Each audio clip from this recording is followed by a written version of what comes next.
I started to teach breaking because I was watching on Instagram how people were teaching it. I'm like, first off, how they're instructing is totally off.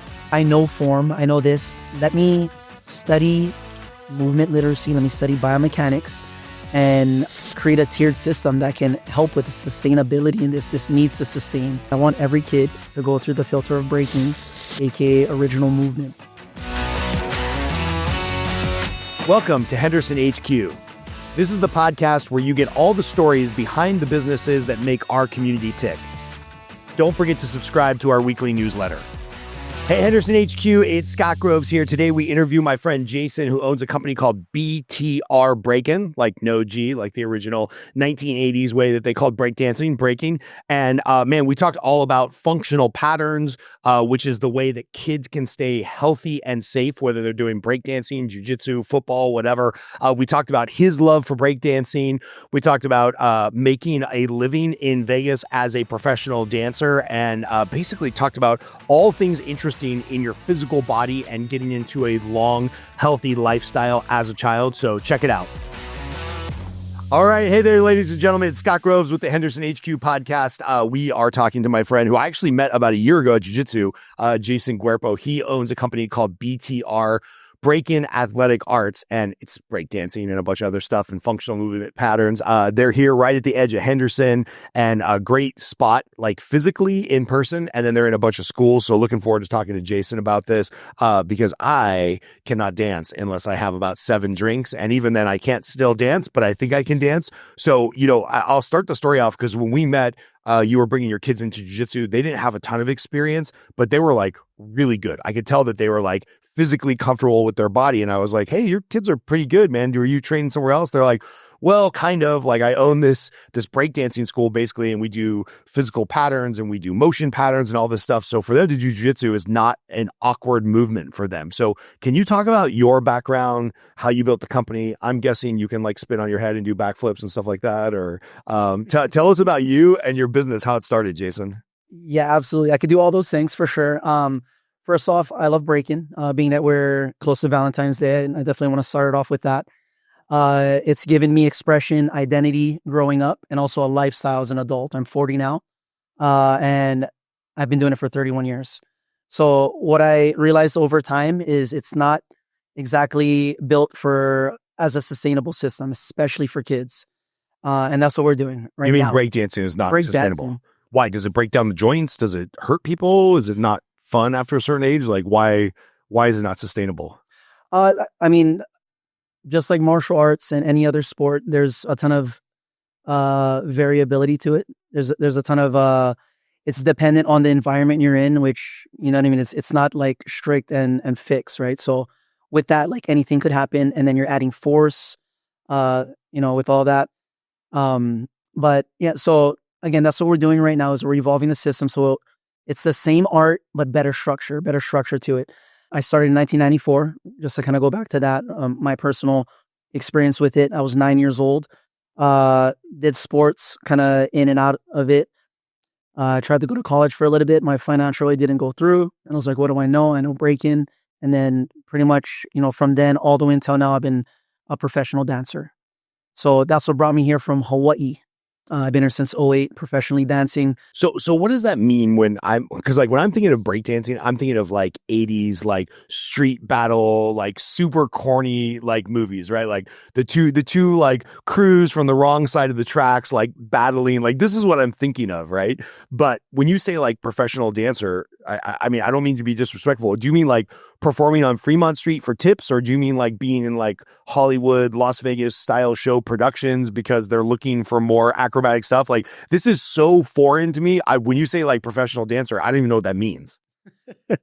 I wish I was actually cut from that cloth, doing tips on the working for tips on the streets. Okay. They don't pay taxes. Oh. So to answer your question, what it means to be a professional dancer is to sustain a living doing it. How I did that was through competitive breaking. And Vegas is the city of entertainment. It's a dynamic city. So there was a ton of ways that I was able to make a living doing that.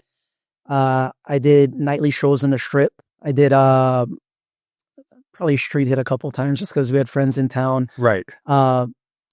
a lot of convention work, so gig work with that. For convention work, when I think breakdancing, I don't think convention work. Can you explain that to me? This is also known as the convention capital of the world. Right. The metrics I got maybe 10 years ago, I'm sure it's different now, is we have about, I think, 22,000 conventions annually here in Las Vegas. So with that, everyone like Home Depot, all these big corporations and beyond globally, they're dumping money for, these conventions, right? To network, to market. And a part of the big budget is to get entertainment to activate what they're doing. So in their actual marketing booths, like we'll go there and then we'll blow it up. We'll attract people there, things like that. So breakdancing is one of those things that will get a lot of eyeballs on a booth, or it'll just like get the audience excited. It's like, you're like the hype man. Breaking is the most magnetic and dynamic movement you can do as a human. And I'll say that confidently and with bias, for sure. Fair. But think about this. Who else and what other like art form can you produce as much force in such little space besides breaking? And I'm talking about spinning. Right. The fancy term is vortex force production. But the amount of total body integration and energy that goes in like this, how are you not drawn to it?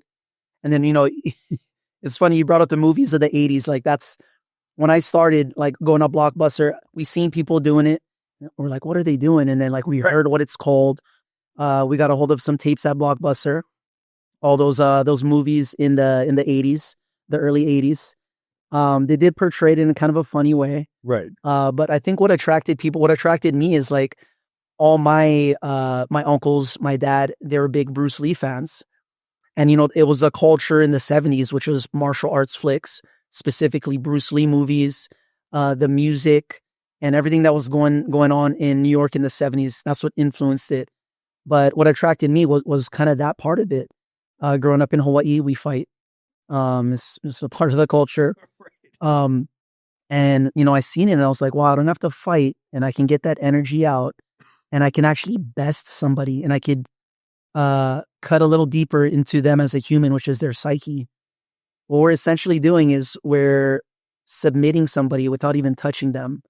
And going back to kind of the Bruce Lee reference, like, I don't know if you've seen Way of the Dragon. I've seen all of them. Okay, so you remember the boat scene in the beginning? Yeah. Right, the arrogant guy is like, let's fight, trying to punk Bruce Lee on the boat. Bruce Lee's like, you want to fight? See that island right there? Let's go to that island. And, he lets him get on the boat first and he lets him go. And he says, the art of fighting is to not fight. Now, I know jiu-jitsu background, I'm all about that. That is the ultimate form, I believe, of confidence. A highly useful skill to have is self-defense. Will you use it in your lifetime? Hopefully not.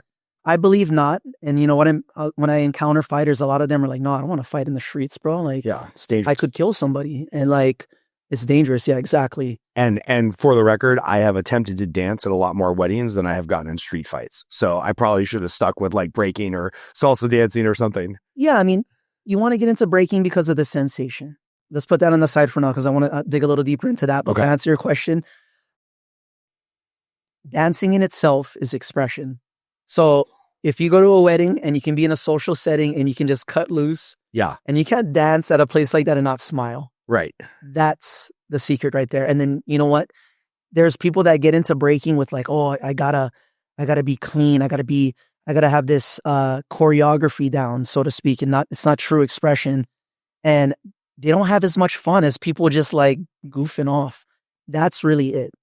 Now, where it gets really powerful is when you can combine the two and access what's called freestyle. So that's what you're doing at weddings. You're just freestyling. You're like, you might have had a reference of something, the Macarena, or whatever, right. And you're cutting the rug.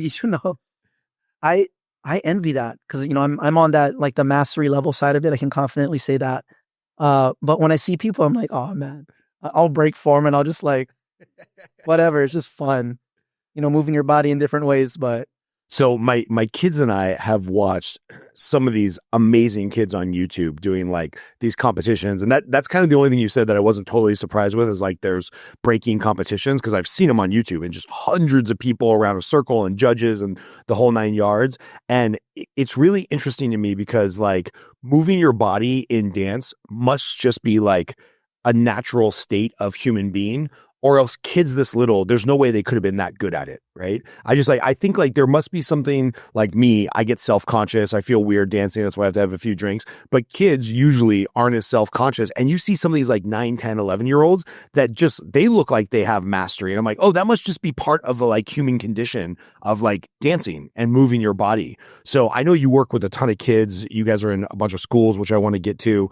A couple of the kids from our school coincidentally joined your studio. Can you talk about why this resonates so much with kids? So what I understand, and going back to confidence is basically not being afraid to fail. At what age do we lose like true, raw, unfiltered confidence is what you're talking about. And what I understand about the human development kind of process is up until about the age 7, what you see and like you believe is true. So, we see superheroes. Right. We believe we're superheroes up until that age. I've seen it with all of my nephews, my own daughter. Like they see something and they think they'll try and like wrestle you and they think they can like smash you like Hulk. Right. And if you can nurture them at that age, and I think breaking, martial arts too, and other things as well, but breaking is one of the things because of the creative component to it and the freestyle component. It resonates with kids in that sense. And again, nurturing it beyond 7 and into, the preteens and teens and even adulthood like myself, super important. Again, confidence is a deal breaker in life. If you can find those kids in that age, right? Like where they're not scared, maybe they're overly confident, right? And then you can start to hone them. Like what's kind of like, if parents are watching this, a perfect age to get their kids into some type of dance? Is it like 3, 5, 7, 9, 12? Like where do you like see kids of like, oh man, I've got something here I can work with? I'd say 8 to 9. 8 to 9 is a sweet spot. We get a lot of parents of 3-year-olds coming in like, oh, my kid is just. So that's the other thing. Kids, like they're closer to being on all fours than they are to being bipedal or on 2 feet like that. So for them, naturally, they're on the ground. And if they see one snippet of it and, even just imitating an animal they see that inspires them, like they're on all fours trying to move around in dynamic ways. Our biggest demographic that we see that when they come, it's like, oh, it clicks them like I'm here. They just fall in love with it. They catch the bug is what we call it. But it's about like 8 to 9, 7, 8, 9. I think is a sweet spot. Tell us a little bit about how you're marketing for that, because I know that you've got some like joint ventures or affiliates with a bunch of schools, which I was excited to hear from you because I know you have your main studio location and like I know you've got beginner to pros, but it feels like a pro environment when you walk in there. But I know that you guys are going to the schools to kind of create more of a beginner functional movement patterns, breaking. Can you talk a little bit about that expansion of like, all right, kid, we're not just teaching you how to spin on your head. That's not the end goal. Like when I talked to you at jiu-jitsu, I could tell you were so passionate about like teaching kids functional movement patterns because you're like, doesn't matter the sport. It's going to help them. I hope they stick with breaking. I hope they fall in love with dancing.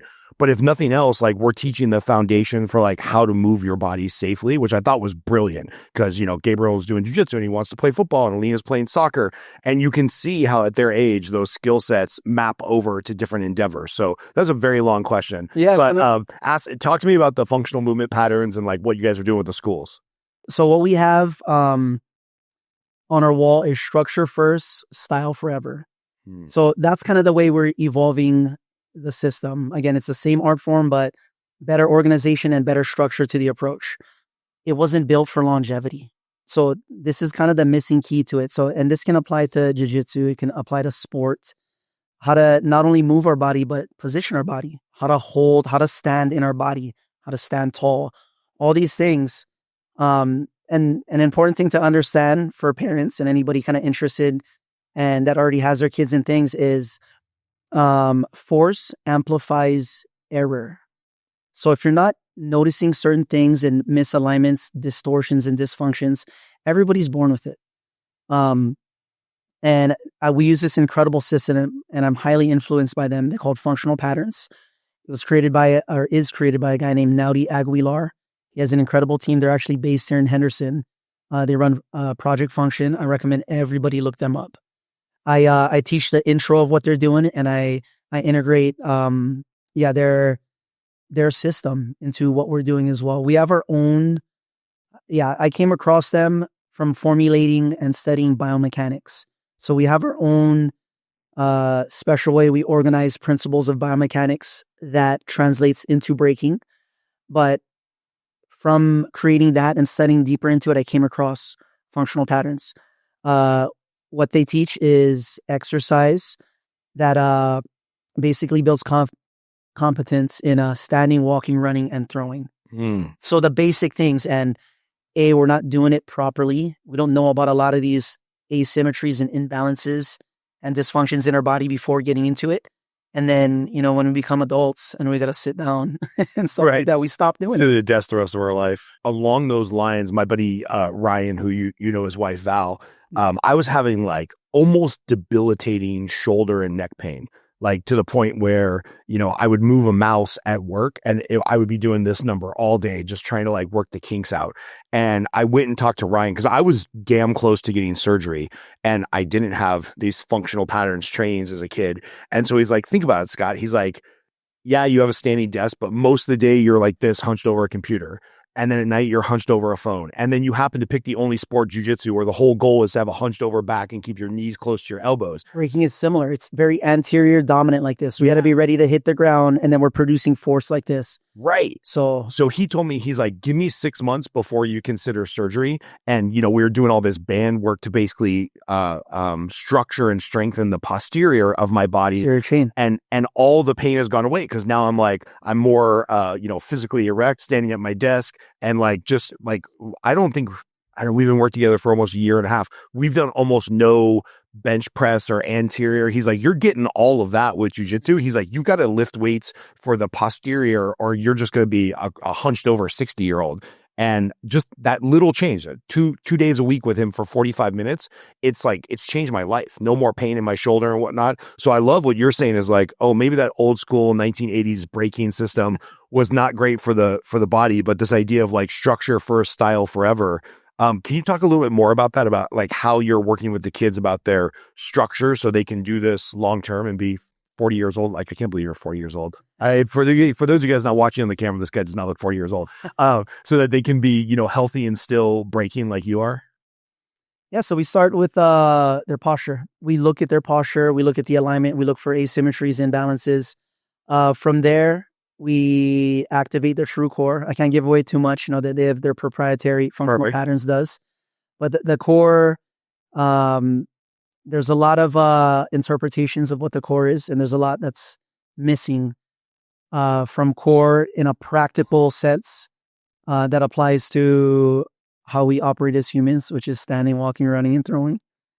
And there's things, so with kids in particular, if you look at their rib cages, right? So, and this kind of ties into what you're talking about. You see certain kids around the world that are flying. What functional patterns did was they studied peak movers in history. So, specifically Usain Bolt, Barry Sanders, Floyd Mayweather, athletes that move with high economy, efficiency, and just studs, in their respective fields and what they're doing. And some of the things that they identified is like the importance of the rib cage, the shape of it. How does that interact with the rest of your anatomy, like from the center out, the positioning of your spine. And they operate under anatomy trains. Here's another person and system to look up for anybody that's interested in optimizing biology in general. So not only the way they move, their energy, and all of that. It's so anatomy trains from Thomas Myers. So functional patterns actually, they're influenced by them as well. They train the fascial lines and the fascial meridians, which all it says is our body is an integrated system. So if we're looking at just your shoulder as opposed to the entire posterior chain, right, we're missing out on it. So if you got surgery in the shoulder, what would that really fix? Yeah. Yeah, because when I started wearing the writing, he's like, dude, we got to strengthen the glutes. We got to strengthen this, the lower back, because it all works together, right? Yeah. And everybody's had this experience where it's like, you think your shoulder's hurting, and then you like kind of crack your hip, or you stand up and something changes in the lower part of your body and you're like, oh, that's weird, my shoulder pain went away. Well, it's like, yeah, because you were out of alignment from the hips and the spine and everything else.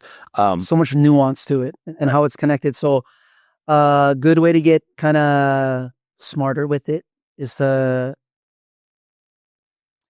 wouldn't recommend studying. I mean, yeah, if you're into it, I recommend everybody study into it, man. The fascial lines, understanding how your body connects.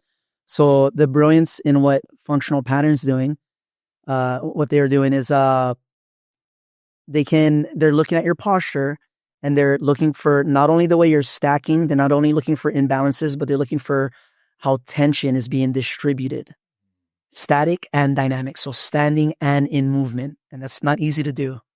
One of the points that they pointed out, like within the medical system and in rehab in general, is who's using gait to analyze dysfunction that is a more comprehensive way of understanding dysfunction in your body, in the entire system.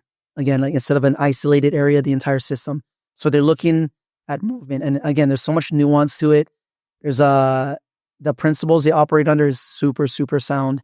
I've been using it with myself. Again, I've been breaking for 31 years now. So I'll show you some before and after pictures. And if you want to share that on this, I'll that'd be great. So you guys can kind of see, it's really, so I can talk night and day about the philosophy with it. Again, it's super holistic, but check out FP evidence. So FP stands for functional patterns, FP evidence. It has thousands of case studies, and not only from the founder himself. What's incredible about it is the founder, Naudi, developed a system and trained other hundreds of people to replicate the results. So what he's producing, and not many people are, is what's called practice-based evidence, as opposed to evidence-based practice. Because evidence is skewed in a ton of ways, right? It's skewed by following the money trail. Both times, like, okay, let's find out this. Oh, okay. Funny how that works out.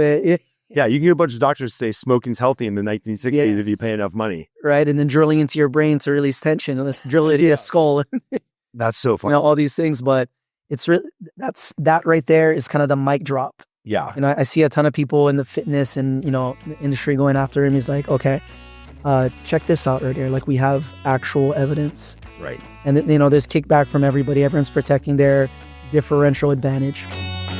Hey, thanks for taking a break from the podcast real quick. We just want to talk about two companies that make this podcast happen. One, Scott Wright over at Wright Auto Body. So whether or not you've got a little ding in your car, you had a major accident, you need an insurance adjuster to come out and see what it's going to cost to fix your car, or you're remodeling a classic from the wheels up, Scott Wright over at Wright Auto Body can take care of you.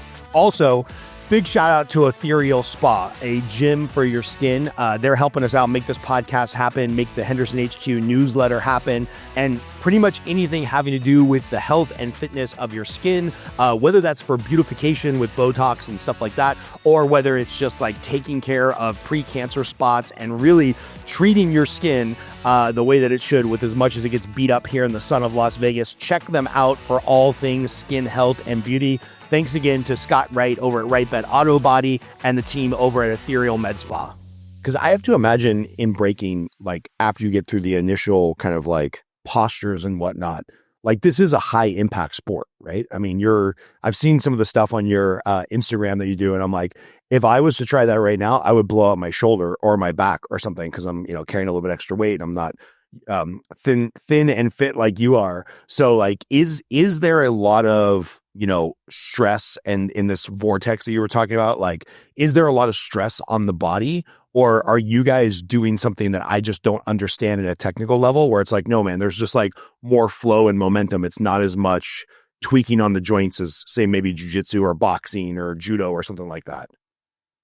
So again, force amplifies error. So if you're getting into in the beginning phases, if you're not smart and if you're not getting it quick, breaking was built from the phenom.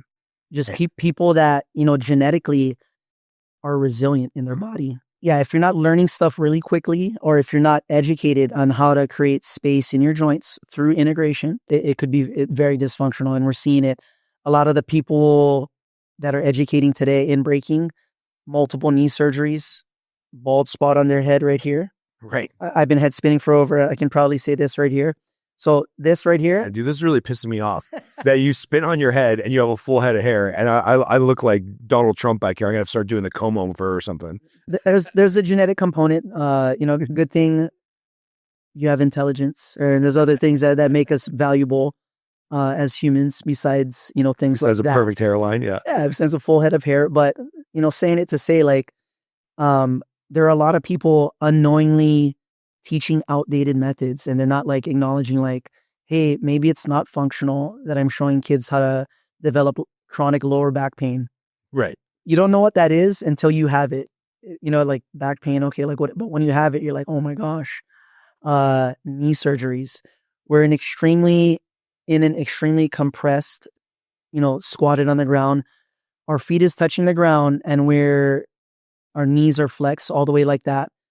So, and with no space in it, we're adding torsional forces like this, shearing forces.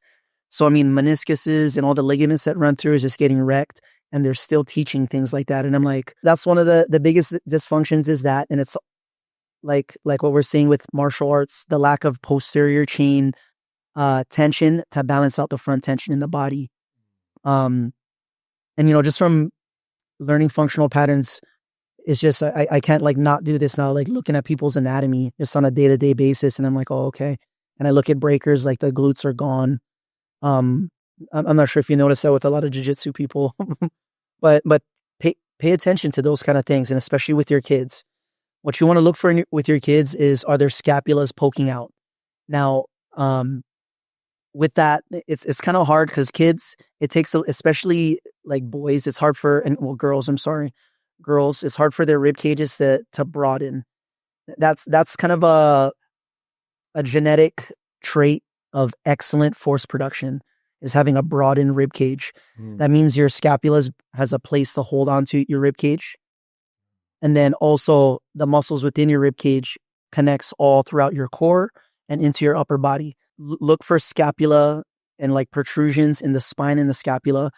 That's important. Is that good or bad? That's not good. Not good. Okay. That's not good. Because that means the anterior is getting too strong and kind of pushing things back, or something's off kilter. They're just not developed yet. Oh, okay. So their body structure isn't developed yet to be doing certain things. Rotationally, if you're rolling on your back and your bone is poking out, that's one of the things. Certain kids, when you see these kids, what you're talking about, so most times they have a genetic. And is it okay for me to get into this? Yeah, no, it's great. Okay.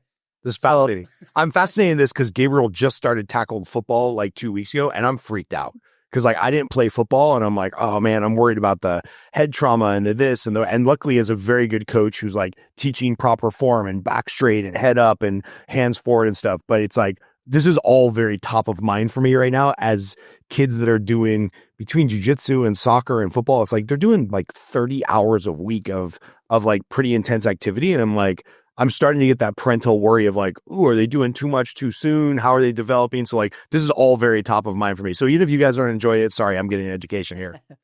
No worries. So, I think it's important for all parents, if they care about the longevity and long-term health of their kids. What we know is structure affects behavior. It influences behavior big time. If you're in chronic pain, if you're not confident in your structure, like how are you approaching life? And that affects everything else. Your access to higher order things like creativity. That's another thing too that is lacking, I believe, in America. But yeah, so look for the scapula winging. Look for the collapse kind of rib cage like this. So we cue things like that. We teach how to create expansion and maximize space in the joints before moving, even in compressed positions. That's one of the things that we're taking from, functional patterns and adding it to our specific art form. Because breaking, we're on our shoulders. We're producing force with our upper body more than our legs, which our biology over millennia, it didn't evolve to do that. So our entire system, it's something new to the system. And what's the result of that? Again, chronic pain, injury, they lose confidence. And again, that's a deal breaker right there. But no, I think everything you're saying, because it's like, I don't know, we're 20 minutes into the interview, and it's like, we haven't really even talked about breaking or dancing yet, which, and this is the important thing for me, means that if my kids were going to do something that I would interpret as high risk being on their head, you're the person I would want teaching them that, right? Because like, if you're already going through, I mean, we haven't got to any moves or your pricing or your classes or anything like that. Cause I don't know the website. Cause I don't, yeah, great. It's on the website. I don't really care. But like the fact that you care about this stuff first, it's like, you're the type of coach I want to entrust with the health of my children, which is why we're here talking. Yeah. So I just want to say, like, as a parent, I really respect that. Cause it's like, man, you're thinking of all the stuff before you're like, all right, guys, let's try to stand on your hands. Cause every time Gabriel like does a handstand or a backflip at jujitsu, I'm just like, Jesus, man. Please don't fall on your neck. Please don't fall on your head. Please don't fall on your shoulder. Like, tonight's not the night for an ER visit. So I appreciate everything you're saying of like how you're setting them up for like long-term success. So talk about a little bit about your school. Like, what's the youngest kid? What's the oldest kid? And then what's kind of like the range of, oh yeah, this is fun. This is just something I do for physical movement versus like, no, this is what I think I want to do as a living. So do you have that spectrum of kids at your studio? We don't encourage people to view it like, okay, let's do this to make money. Right. For me, it's more like develop the skill of original movement. That's the greatest thing you can get from breaking. It's not winning a trophy. It's not learning how to fly. We're not trying to build the most skilled 12-year-old. We're trying to build the 25, 30, 45, 50-year-old that can move really well. A lot of movement specialists, like very renowned movement specialists, they say the future of movement is original movement. Because, we're all built differently. And again, like we get to a certain point in what we're doing, martial arts and anything with the artistic kind of component to it, I think has capacity for original movement. And just because you're a jiu-jitsu head, just to speak your language, like it's multi-dimensional athleticism. That means there's limitless space to kind of express physical positions and movement and patterns and things like that. The biggest thing that people can get from breaking is having that art form to learn innovation, and that translating into life, into relationships, into enterprise and things business, right? Like, yes, we're seeing this AI takeover where knowledge is way less important than being able to be creative and ask good questions. Mm-hmm. Like I much rather have an employee now that can ask good questions and like think outside the box than just be like a data junkie, because data is free now. Yeah. So if I rather have an employee that can express themselves and then ask ChatGPT for the right technical answer versus like, oh, I just have a lot of knowledge. It's like, well, no offense, but knowledge or data I would say data is becoming kind of worthless. Knowledge and creativity is going to be the most valuable thing in the future, I think. Well, what is the process for you? Because I know you're an intelligent man as well. I already know this about you, just how I read you. What is the process of asking a good question? You got to think. You got to think about what you're asking, and then you got to, it's like, what is it called? Like meta thinking. You got to think about your thinking. Right. So the first time I got checked on that, I got checked, throughout my life in different business ventures and, working for people as well. But recently I got checked at a certification course for functional patterns. Actually, we were doing this corrective exercise, and one of the instructors was coming around. I was like, hey, what do you think? Like, I think I cued this pretty good. He's all like, what do you mean? Ask better questions. And she walked away. I was like, at first I was like, and I'm from the islands. I was like, it rubbed me a little bit the wrong way, but I'm like, hey, you know what? Like, if I'm to really be honest with myself, I could probably ask a better question. Right. And it that was like a level 1 question. That was a Scott Groves dancing question. That was not a Jason dancing question. Yeah. So, it's one of the hardest things to do is think. So when people get into something like breaking, it does come from the 80s, from scarcity, from short-term survival kind of thinking. But again, like, it was powerful because it did create this art form, but the future demands sustainability with this. So that's what we're actually doing. We're helping people think. We're giving them the tools of movement intelligence, movement literacy, so they can actually like function autonomously, meaning they don't need to continue to go to a school to learn. Here's the tools right here. Here's the culture and the art form. And this is a lifestyle right here. You can be creative. You can be physically healthy. You can be smart. You can regulate your mind and your emotions and ultimately be original. I think that's the most powerful thing about breaking. Now, I think I went down that road because when I got into breaking in 94, there were no competitions. It wasn't like, oh, I can be in a movie. When I seen it, I didn't want to be in a movie. I didn't want to try and make a living and, buy a house off of breaking. I was like, I was already jumping off trees, jumping off cliffs in the islands, like looking for stuff to do. I was fortunate. And then I'm sure, the 90s as well. You had to figure things out in boredom. Right. There's no TikTok, there's no YouTube. We had the benefit of boredom in the 90s. Right now, no one has that benefit of boredom. And, there's good things about it as well. There's good progress and evolution socially and, individually as well. Like you said, having access to information, hopefully it's going in the right direction. For me, if a kid wants to do that, I've done that song and dance. I was a part of a crew here in town, and we were the first American crew in 20 years to make it to the finals in the most historic and biggest competition in breaking history. This is in 2011 when we did it. And, we're battling people that have what's called super crews. So countries will get 8 of the best crews, individuals from each of the crew, and create a super crew. But, we were just like a family crew here. But, it was a good testament to showing what a family energy can do and a true brotherhood and bond could bring to, going against an all-star squad. After that, half the crew quit. They're like, okay, we did the song and dance. We didn't win. The stadium we did it in was 16,000. It was in France. When we stepped up, they're like, all right, USA. Boo. People in France don't like America. That's when I learned that. I was like, okay, I'm out of my bubble. Here's kind of the world. You're like, I'm Hawaiian. I'm American adjacent. Yeah. And that's true. My way of thinking is definitely different. In Hawaii, we're more about, I see people protesting the illegal occupation. My stepfather who raised me, he's a native Hawaiian. So I kind of grew up on that side of understanding what's happening in the world. But yeah. So wait, going back to that 16,000 person arena, and you said the winner, what did they split? Oh, sorry. Yeah. So these guys are a lifetime of work, putting their body on the line. And I'm going to guess the 10 people split 15 grand or something. It's $7K. Oh, they got $600 each. That doesn't even pay for the plane ticket to France. We got $3K. Well, we get flown out. That's cool. We get put on the stage and it's just historic. So everybody wants to do it as a breaker. I dreamt of doing it. And when we won the qualifier, it was against a super crew here. So crews from all around Florida, New York, California, Seattle, Texas, all in one crew. And, us from Vegas, a family crew, boom. When I won that was the first time I experienced euphoria or just a natural high. The feeling of it was like nothing else.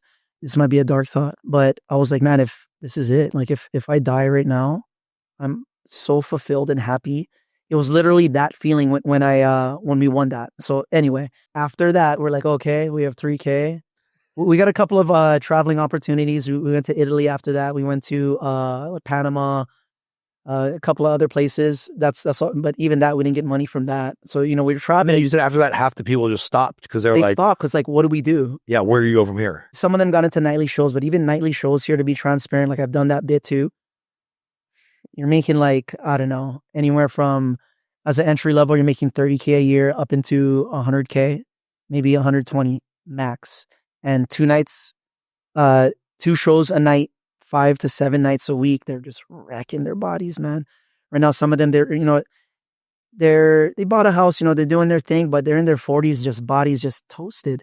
Spinal fusion, that's, for me, that's not okay, man. That breaking is more brilliant than that. And I truly believe breaking is the future, but it needs to evolve. And, that's what we're doing.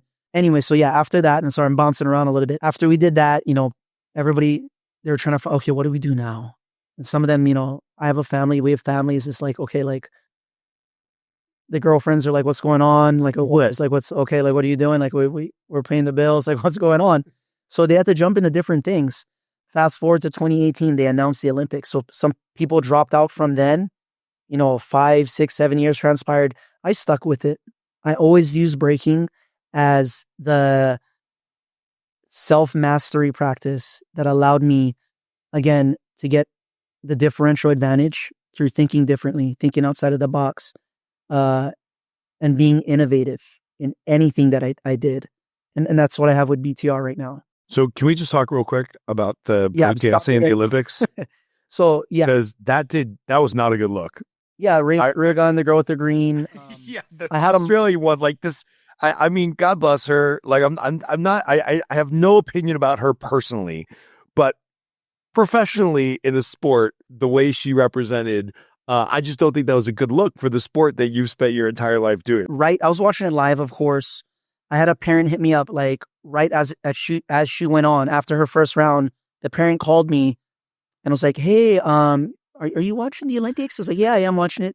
"Hey, do you see this girl in the green right now?" I was like, "Yeah, yeah. I've never heard of her. I've never seen her in my life." Did the parent want to move their kid to Australia immediately? It's like, my 12-year-old can beat this girl in breaking. Like, we're moving to Australia. We're going to the Olympics. Race her within the matter of, yeah. The whole thing about that was how she handled it at the end. For her, she's going through the process, which was the IOC, the International Olympic Committee, allocated $4 million to the WDSF, which is a World Dance Federation, which is a ballroom-based organization that managed and basically was in charge of everything that had to do with breaking in the Olympics.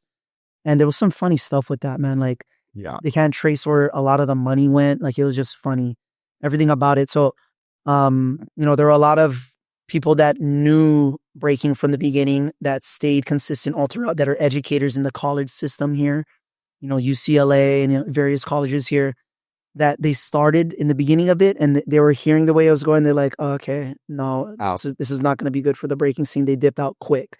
So what happened was other people that just wanted to eat. There was a guy from Taiwan. There's, people from Europe, from Asia.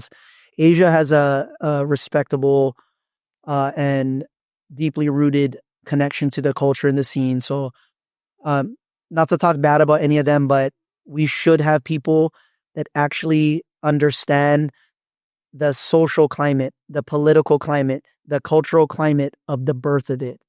There's depth to it in that sense.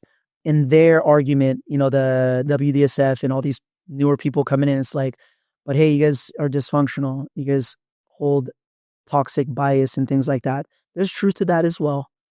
But I think that is better than having people come in from the outside, because what we see is what happened with this lady named Ray Gunn. So talk a little bit about the business side, right? Because like some people watching might have the same passion for something in their life that you obviously have for this, right? Like, I mean, it bleeds through the camera, I'm sure, to people listening, like how passionate and serious you are about this. But there's a big difference between being passionate about something and turning it into a real business that's profitable. So can you talk a little bit about the evolution of like opening the studio, partnering with the schools, like more of the business side of it? Because I think there's a lot of people that I talk to that have something, right? Whether it's board games or whatever, that they're as passionate about as you are with breaking. They have no clue how to turn it into a business. I've had 3 businesses leading up to BTR Breakin. I tried other things.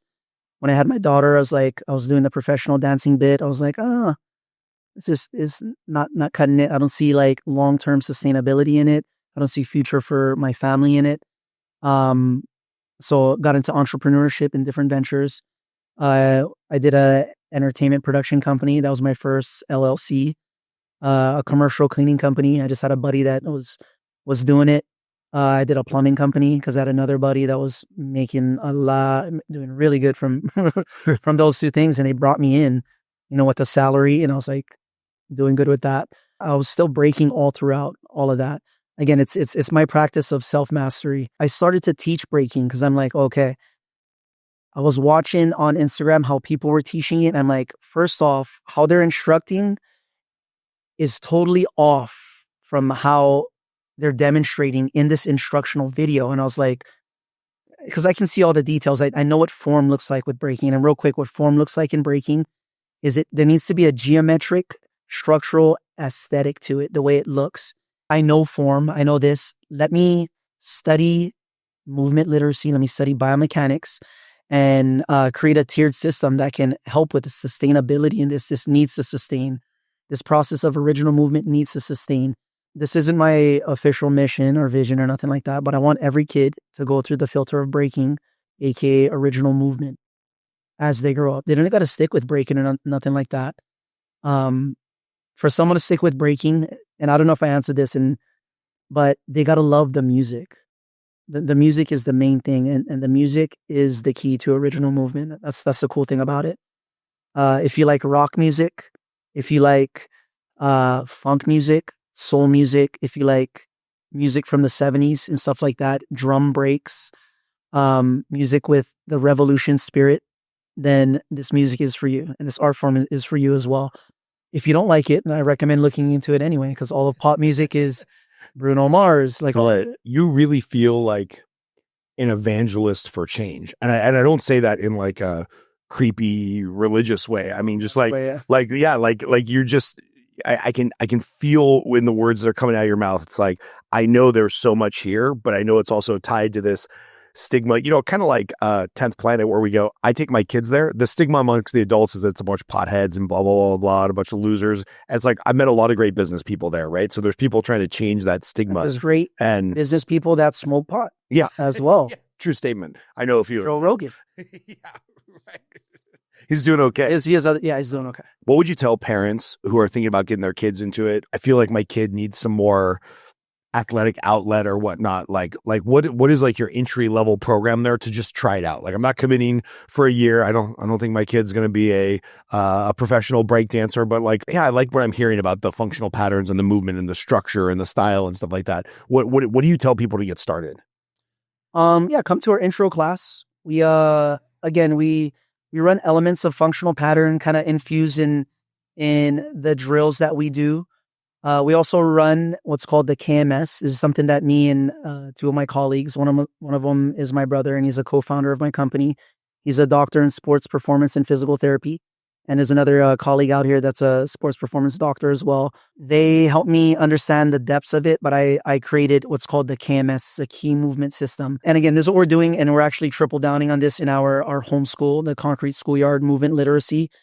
There's 4 central positions that your body orients itself in space and also governs and manages gravity, aka your body weight.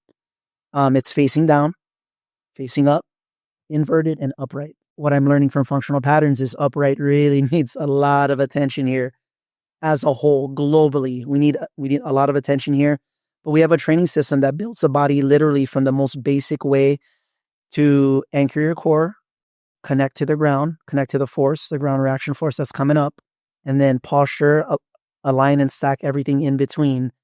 So what we triple down on is the input phase of movement before the output, before movement, how to structure, create tension and connection in your body before that. So I recommend, our intro class. We do that in the key movement system, and then we have fun. We gamify a lot of it. I have a daughter, and I love being a father. It's one of the greatest things for me. And to be transparent, I was a raging pothead in my 20s. I'm 40 now. When I had my daughter, about a year into it, I stopped smoking. I was like, okay, hold on. Like, I was recognizing all these things, and I'm like, there's something better. And I always wanted my daughter to view me as a savage. And I think there's if we talk about true strength, yeah, we can look at the physical body. We can see physical feats of what what strength is. But for me, true strength is what you can do without. Like, can you manage your stress without coping mechanisms? That's true strength. And as I was realizing that, I stopped smoking marijuana.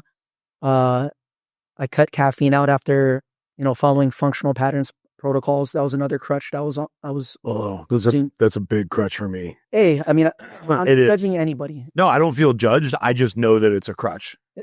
Moderation, and there's tools like I don't do that either. Well, it's something to consider. There's a lot of information out there. Again, it's for people that with long-term survival strategy in mind. Yeah. It's about optimizing your biology and creating a system that's autonomous and endogenous. So autonomous, like I don't need things outside of me to function, to have energy, to think clearly. And then, endogenous, you can actually create these things in you. Like we have cannabinoids in us. I would recommend getting started in our youth group. We offer a free week trial. We just opened our brick and mortar. It's on the corner of Silverado Ranch and Eastern in the Target Plaza right here. And what's the website so we can refer people there? BTR Breakin.com. BTR Breakin. No G. No G, Breakin. So you did ask about that earlier. Yeah, Breakin was the original term for Breakin. So Breakin. After that, when it went into Hollywood, they're like, hey, we got to communicate this clearly. It's a dance, so let's call it breakdancing. And then come the Olympics, like, hold on, like we need to reintroduce this to the world as something that's structured, as a structured sport. We're gonna call it breaking. Now, finally, with the G. Evolution of a lot of sports. Yeah. But I mean, there's you can track the evolution of the art just from that right there. The semantics of it. When you're talking about THC, caffeine, whatever people have as a crutch, and I tend to be a little bit more judgmental than I suspect that you are. I got a friend that has a great way of framing all of this kind of stuff, plus kind of just like life. And he's like, man, I don't judge people that drink. I'm not an alcoholic. I also choose not to drink because I just put everything into a frame of like, is this serving me?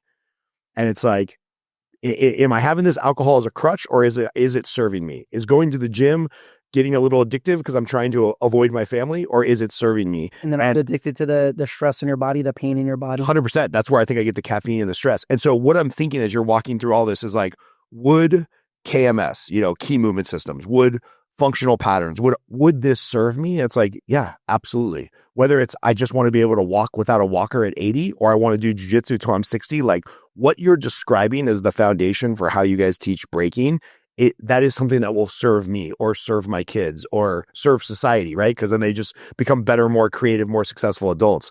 And I want to give you the last word on something that I forgot to ask you, or something that you want to highlight about the school. But I just wanted to bring that in, that I think we connected in that very short conversation we had a year ago, because I remembered who you were, of like, oh, what this guy doing is like, it's really serving children, the community, like future health of these people that he's working with. I wanted to say that about you because that resonated with me in the half hour we talked when your kids were there. What did I forget to ask you about your studio? I think people need to know to get started.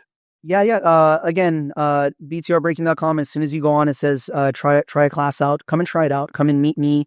Come and see what our kids are doing currently. Check out our technology. That's another thing we didn't talk about a little bit.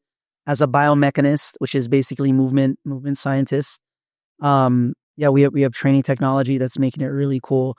Again, we develop spatial awareness with our technology, body positioning. We build the structure before anything. Nice. So come in and see how we're doing that. How we use music, how we interact with the kids, how we get kids to step out of their shell and things like that. And that in itself, for me, to be honest, I teach 4 to 5 classes a day. I actually teach adult intro to functional patterns, 9 a.m. Monday through Friday. So I do that, and then I teach in the schools, and then I come back to the studio in the evening and I teach 3 classes. And I'm able to do that because of functional patterns protocols. It allows me to erase any mistakes I do within, again, the improvisational nature of breaking. Yeah, come and check all that out. Seeing the kids, and it's awesome when I see the parents' reaction when they see the kids get the breakthrough. There's nothing like that, and that's what charges me up right there. That's awesome, man. Yeah, come and check out the energy. There's no energy like breaking. I'm going to be biased right now. I'm going to speak my piece about that. It's the most magnetic and electrifying movement on earth. Come and check it out. That's the way to end a podcast, man. Thanks. Hey, it's Scott Groves with the Henderson HQ podcast. I hope you got something out of that episode. If you enjoyed it, please don't forget to like, comment, and subscribe to the podcast. It really helps the show grow. And by the way, if you are a business owner or you know a business owner who has an interesting product, service, or just an interesting backstory, please get in touch with us. Email us at thehendersonhq@gmail.com. We would love to interview you because that's what this show is all about. It's about building community, supporting local, individually owned businesses, and just making Henderson a great place to live. And don't forget, go to hendersonhq.com and make sure you sign up for our newsletter. We send out a once-a-week newsletter, no spam, about the most interesting local businesses, hotspots, restaurants, community events. Thanks for watching the show. Really appreciate you.